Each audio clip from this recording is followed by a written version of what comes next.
I was given a really detailed mandate to talk about economics, natural capital, non-market benefits and ecosystem services. So where do you start, so to speak? The only other indication I had about what I should try to cover is it said identifying, measuring impacts. So hopefully I'm going to sort of hit the right kind of buttons. The first thing I'd like to say is that there is confusion in the air. I've never seen so many different people have so many different concepts of what these terms mean and how they relate. So they're used interchangeably, people don't know what they mean, they don't know how to use them, and they don't know how they interrelate. So if you can bear with me, I'm going to spend a little bit of time actually saying, guys, this is how it all fits together, so that hopefully if these concepts start to get a little bit of traction, you're actually talking the same language, and that's usually part of the problems that we have. So demystifying the terms. Probably the two that are most confusing to folks is what is natural capital and what is ecosystem services. So when you think about natural capital, that's basically the stock that, it's basically a stock of natural resources, okay, and that stock provides a flow. And so stocks are things like rivers and water and soils. And it was developed because essentially they wanted to have something that was akin to the economics term of capital, where resources produce other resources. So in this particular case, we're talking about resources that produces other resources from the natural environment. So that's all it is. Now, ecosystem services is basically the benefits that nature provides, or the flow of benefits that come from natural capital or the stocks. So if you think about it in the terms of the stocks and flow situation, you pretty well got it covered, if that makes sense. When we start to think about ecosystem services, and that's kind of what most people are interested in, because what we're interested in is how the flow of services change in response to an activity, a decision that we make. So natural capital is relatively stable in some respects compared to actually the flow of services, because the flow of services can change actually with the condition of natural capital. Even though natural capital is still there, if the condition of that changes flows that we actually really care about. So what I've put up here is essentially a classification system that most classification systems around ecosystem services builds off. It was developed by the Millennium Ecosystem Service Assessment about a decade ago now, and it's really stood the test of time. But essentially it considers four categories. One is the provisioning services, and these are the products that we derive from ecosystems, and they're things that we typically think about quite a lot. It's food and fibre, it's fresh water, it's wild foods, it's biopharmaceuticals, for example. The other is the regulating services. Now this is the benefits we gain from regulating ecosystem processes. So these are things like water purification, the ability of ecosystems to purify water so that we don't get a degradation in water quality, for example. It's things like pollination. We rely on pollinators to pollinate some of our pasture species, for example. There's another whole category called cultural services, and these are the non-material benefits that we actually derive from ecosystems. So these are a lot of the spiritual values, for example, things like the aesthetic values, the sense of place that we have. It includes things like recreation as well, and some of the inspirational educational values that we also derive from ecosystems. And then lastly, down the bottom, underpinning this all, is called supporting services. And now these supporting services are really important, but they tend to be really long time frames, and they underpin all the other ecosystem services. So that's kind of the landscape of ecosystem services and the kinds of benefits and the flow of services that we get from different types of natural capital. So if you start thinking about a landscape, and I'll just get all this up, it's actually quite interrelated. You have natural capital stocks that provide a flow of services. So forests, for example, provide timber, carbon storage and sequestration, clean water, clean air, recreation.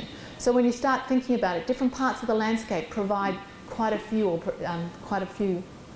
or supply quite a few different ecosystem services, down to farmland through to conservation areas, and it's really that mix of the landscape that we need to start thinking about as we're making some of these decisions.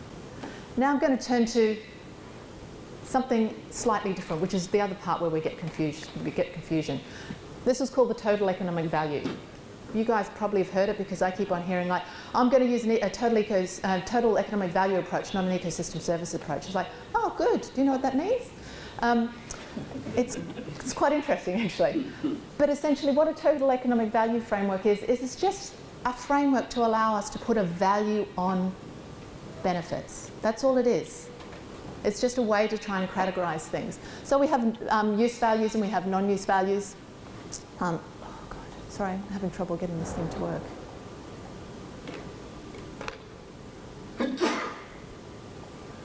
All right, guys. So I'm going to have, yeah, it's not moving again.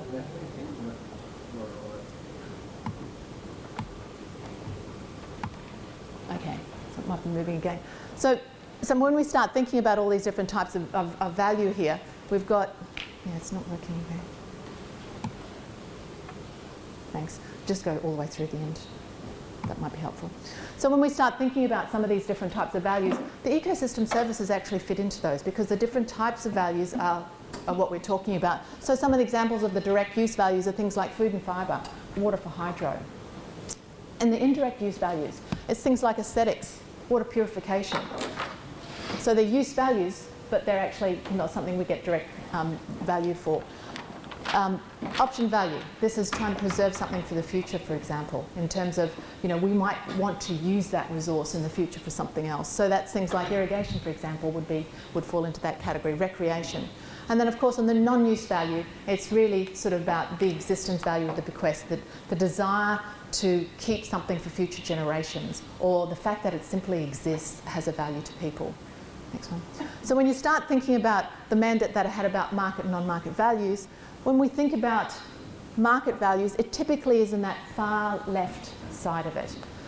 And a market value or benefit means there's actually a market that exists and there's a price that we all understand out there today.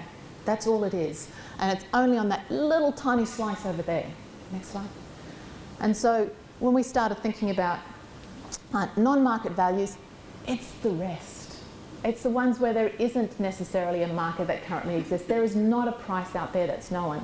And so all this framework is trying to say is that we've got lots of ecosystem services, we've got lots of values out there that we care about, but only part of them actually have an actual price in the marketplace. So what do we do, or how do we actually obtain a value for those other ecosystem services for which there's not a market in place? So next slide.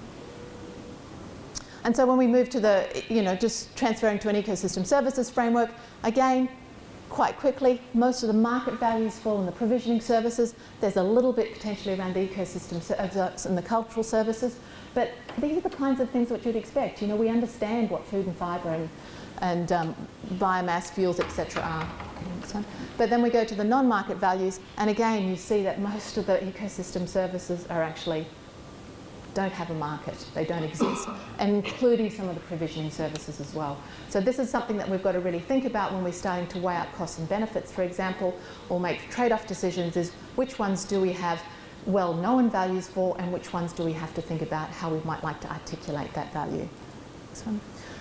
Just to sort of make you a little bit reassured, we have actually been doing a lot of things around ecosystem services and sort of Mataranga Mari over the last X many years, trying to work through how these two systems might actually sit side by side and actually talk to each other. And we've got quite a few Mari researchers who are now quite comfortable that we can actually utilise these concepts side by side, where Mataranga Mari underpins the cultural values, and then the cultural values are largely expressed in each of the categories of ecosystem services. They don't just fit in the cultural. And that's the big thing. Don't mistake cultural services for cultural values of iwi, because they have wider value sets across the whole array of ecosystem services. And these provide a range of tangible and intangible values, which then influence, of course, Mari aspirations. So there is quite a lot of thinking about how we might actually work these sort of two paradigms side by side. So now moving to what I think I had to talk about. So hopefully you now understand that we've got natural capital as a stock, It provides a flow of ecosystem services, and non-market values and benefits and market values and benefits is just a way of articulating the value of ecosystem services. The only other thing that I would like to add to that is when we actually start thinking about valuation in terms of monetized valuation, we're quite often talking about, not quite often, we are talking about the marginal change in something. So it's not the total value. We don't do a very good job of putting a total non-market value on that. However, we are much better at being able to say, if that resource changes, what would be the value of that change? Just to clarify that a little bit. So getting onto ecosystem services. I think ecosystem services is a really useful concept around helping make decisions. I don't care what sort of decision it is. It doesn't have to be land and water. And there's two wonderful ladies here who have heard this over and over again and have actually been part of some exercises to work through in a business context how this could be useful. But the first is, in terms of ecosystem services, the concept itself, there's one really nice part of it that's really quite useful. You'll have to just go all the way through, it might be just as easy.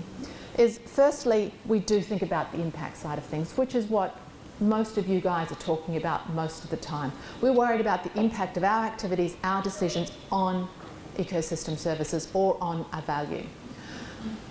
That's all well and good. We understand that. RMA also helps us go that way because that's what they ask us to do. What we don't do so much about is think about what we rely on. Because each of our decisions or our activities actually rely on the healthy supply of a number of ecosystem services. And when you start thinking about it in those sort of contexts, you start to relate and sort of touch people in quite different ways, which is quite helpful as you're moving through discussions. And probably most importantly, if you look at that intersection, it starts to help you think through the risks and opportunities. So your solution set starts to come a little bit clearer in terms of how you might mitigate your risk and how you might capitalise on your opportunities. So it's really quite useful in the fact that it gets you to, yes, think about the impacts, which is what you've been told to care about, but also then conversely say, well, actually, if we think about what we depend on, we might make slightly different decisions than if we're only focused on the impact side. Next slide. So in terms of the risks and opportunities, there tends to be sort of 5 that people talk about, and this is from a business perspective, but we've done this with the regional council as well, and interestingly, they basically resonate with the same set of 5 sets of risks and opportunities. So it's around operational, how does it change our day-to-day management? What are the legal implications, which is what some of you guys are sitting in the room today around. Your reputational and market is how does other people then perceive how we are operating? And of course financial. You know, how do our lenders see this? Are there opportunities in that particular space? So that's the first part where I find it quite useful, is thinking, making you move towards the risks and the opportunities and then the dependency side of thing. The second is that it provides a consistent framework. So for lack of a better word, it's almost like a checklist. And I've been lucky enough to be sitting in a number of collaborative processes around the country for many years now. And what has always struck me when you start talking about values and you're asking stakeholders or community to sort of bring up their values, they come up with a set that they care about. And quite often, they don't mean to, but they don't necessarily consider that person over there who's not sitting in this group, their values and what might be important to them. And so what is interesting is that the values that are articulated in a group typically are the values that that small group of people hold. The second thing that I've also noticed is that when people talk about values today, those values could be slightly different in a year's time, and they're called emergent values. It's because at the moment that value isn't scarce or in danger, but in 12 months' time it could be. So therefore I need to think, you know, now it's important, but why isn't it there? And so what we've been doing is sort of thinking about how you could use ecosystem services as that checklist, just to make sure that at least you've covered off most things that people care about. And we've run workshops all around the country with farming communities, with businesses. And interestingly, at some point, as you go through this whole process of asking to think about risks and opportunities, you tend to get every single person in the room going, yep, you've covered me off. Which was kind of reassuring that it doesn't necessarily miss too much stuff. And, you know, at least to date it hasn't anyway. So I think it's just a way of trying to make sure that you've got a checklist and you've covered all the things that people really care about. Next slide. And just to reassure you, we actually have done some backward looking to say, okay, ecosystem services is what I'm talking about. Values is what the freshwater space is talking about. Do they actually overlap? Is there anything that might turn up in the value set that you guys are very familiar with that doesn't turn up in the ecosystem services list? And thank God, no, which is really, actually I tell a lie. There's one down the bottom, gravel. Gravel's the only one that we haven't found necessarily an ecosystem service category, so to speak, that it fits quite well with. But that's the only one. So when you start thinking about the provisioning services, it runs across the economic, the cultural, the social. So it really does cover the whole gamut of different types of values people talk about. Just to let you know, this values lift has come from the NOF, the National Policy Statement, and a number of regional plans or policy statements that are out there that talk about the values that their communities hold. So we've done quite a wide looking around what are those values that people are talking about. With the regulating service, again, it covers environmental and economic mostly. Just zip through. And same with the cultural services, you've got the range of different values. So if, you know, and I'm happy to share this through, you can actually go and see, well, this is the value that I care about, where does it fit into an ecosystem services construct? Next one. So in terms of the ecosystem services, there's two things that are possibly useful in terms of how you might think about these, utilising the concept within the decisions, within the conversations, the collaborative processes. First is around identifying the impacts and dependencies, which links really nicely to risks and opportunities that you might like to be talking about, and then providing a consistent framework. And just to use a little bit of the economic jargon that has been used in the last 2 days, it helps you identify environmental spillover effects. So as you're starting to discuss the implications of a decision or an activity, you start to think outside of what are the direct impacts, what are the direct dependencies, and what some of those more indirect ones might be, and what could be the scale of those environmental spillover benefits. So the last part was around the measuring, and most of the conversations I hear around the country at the moment are to monetise or not to monetise. And I find it a really interesting conversation that most people are saying, but you've got to monetise with everything. As soon as we've got a dollar value on it, then it's going to be included. And it's an interesting concept. I don't necessarily fall into that camp, because in that case I'm a lapsed economist, but that's okay. Next slide. So when you start thinking about measuring, what we're actually talking about is putting a value on stuff. And monetary value is only one type of value. So there's kind of like a pyramid of values. The first is around qualitative. That's the stories. That's a value. The stories that people can tell around an ecosystem service is actually a value. Then we've got a quantitative assessment, and this is the stuff that most people in the room are probably most au fait with. It's megalitres of water, it's kilograms of nitrogen, it's those kinds of things, where it's a biophysical unit that's attached to something, and so that's in the quantitative assessment. The very top of that is monetary values, and that is associated with a whole heap of different methodologies that might be used to actually elicit that. So when you think about value, you've got to think about there's 3 types, and which are the most important or appropriate types of values to actually consider in the type of decision that you're actually making. So just a few things to think about when you're actually monetising, or if you're wanting to go down that route of monetising. There is some pros for doing it, and there's some cons, and you need to think about these and how important they are in each of the different contexts. So in terms of one of the advantages is it provides a common metric. It means that I can compare this with this and that dollar against that dollar. That's what people love about it. That's what the politicians say they need. The second is it provides a foundation for natural capital accounting. Now that's something that's being talked about a little bit more in this country. It's where essentially can we include environmental attributes into national accounts, for example.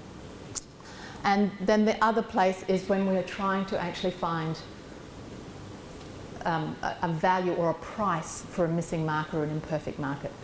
So that's the other, they're the 3 reasons why monetisation is quite useful. However, there's a whole heap of cons, and that's the place that you need to think about. In the context of where I am at the moment, will these disadvantages sort of outweigh the value of actually undertaking a monetisation exercise. Firstly, paucity of data. Now, I don't know how many terms I've heard in the last day and a bit, or last day, I guess. Information. Well, we're getting information. We need more information. Well, think about it from an economist's point of view, where you guys are still struggling with, we need to know what the water flows are, we need to know what the groundwater aquifers look like, etc., etc. The economic stuff around non-market values is usually at the very, very bottom of that list that you're getting to. And usually by the time you get to it, you've got 10 grand left. Can you get me the value of something? Without actually realising that it's just as difficult to get some of that information. It is your other information, and you can't do it just like that. And yes, there are techniques that are out there, things like benefits transfer, that say, well, I can take this value and I can use it over here. But in reality, that probably doesn't give you the value that you need. That's not the value that you want. So that's just something to bear in mind. The other is, it's not always possible to value everything in terms of monetary, put a price on everything. And in particular the spiritual values. There's been a fairly large international movement to say, you cannot put a dollar value on our spiritual sense of place feelings that we have. And so all of a sudden, you can't have a common metric for everything. So if you're already going down that route, does it make sense to have some price data, some highly uncertain sort of non-market values, and then some sort of qualitative assessment? Because you still are not in that position where you can actually compare against everything in terms of apples and apples. Double counting is another area that people get a little bit concerned about. This is particularly around the national account side of things more than anything else. Also, values are time-bound and usually spatially specific. So this goes back a little bit to the first thing that I was sort of saying about emergent values. So if you think about a resource that is actually plentiful at the moment, the value might be quite low because, you know, there's lots of it. But in 12 months' time, that resource is quite scarce. So in reality, that price is likely to go skyrocketing because the supply and demand, inverted commas, is out of kilter. But if we're using benefits transfer, which is where we take a value from here and put it over here, and don't account for those differences in time, differences in context, then that is actually not a good transfer of values. And the last one, and this is the one that I I find most challenging, is that we have a whole heap of non-market values, as in dollar values, sitting there. And we go, great, we can actually add them all up, and this is going to be bigger than this. And that's exactly what we need. Now, moving away from all the methodological issues of adding up different prices or numbers from different valuation methodologies, what it really, really does is actually masks the trade-offs. Because we don't know what the negatives are. It's somewhere in that report probably, but probably not in the executive summary that we've read. So this masking of trade-offs, which is actually what this whole conversation about, becomes a little less clear to know what those trade-offs are and the extent of those. And I had a really interesting conversation about 5 years ago with somebody who is part of the Natural Capital Project, which is a very large international project run out of the US. And their whole premise was to go into catchments in different parts of the world and essentially say, right, we're going to monetize, we're going to put a value on all the ecosystem services in your catchment. And you know, so we were in the head office part, yep, hearing the same rhetoric the whole time, but we were walking back to the train station with the person that actually is sitting in 5 of those catchments in different parts of the world, running the processes, and he goes, well, you know, the monetization thing got us in the door, but actually after about half a day, they didn't have a clue what was going on in terms of the dollar values, but they could really, really relate to the biophysical ones. And he said, you know, for example, what does $200 worth of water purification mean? We can't visualise those sorts of things. And so as he was saying, you know, in the context it was great for opening the doors, but it wasn't necessarily as useful for actually making the decisions and identifying what those trade-offs were. So in terms of the valuation and the monetisation, you really do need to think about what's the context and whether it's needed for what you're trying to do. So just in summary, again, just remember that natural capital is a stock, ecosystem services is a flow. The total economic valuation framework is just the framework to put a value on ecosystem services or the uses and values that you care about. and that it's within that total economic value framework that your market and your non-market benefits and values start to come into play. In terms of the identification of impacts, ecosystem services has a place, I think, because it gets you to think about the dependencies as well as the impacts. It helps you start thinking about the risks and opportunities, and it probably most importantly gives you a list to consider that at least gives you some sort of double check with the community that you haven't inadvertently, accidentally left something off that people do care about, but they're not necessarily front of mind of the people that are sitting in the room with you. And then lastly, in terms of measuring impacts, there are 3 types of values, possibly more. They're qualitative, quantitative, and monetisation. You need to think about what mix that you need and what is going to make most sense to your stakeholder groups. So in other words, they really do have to match the purpose and the data. And that's it.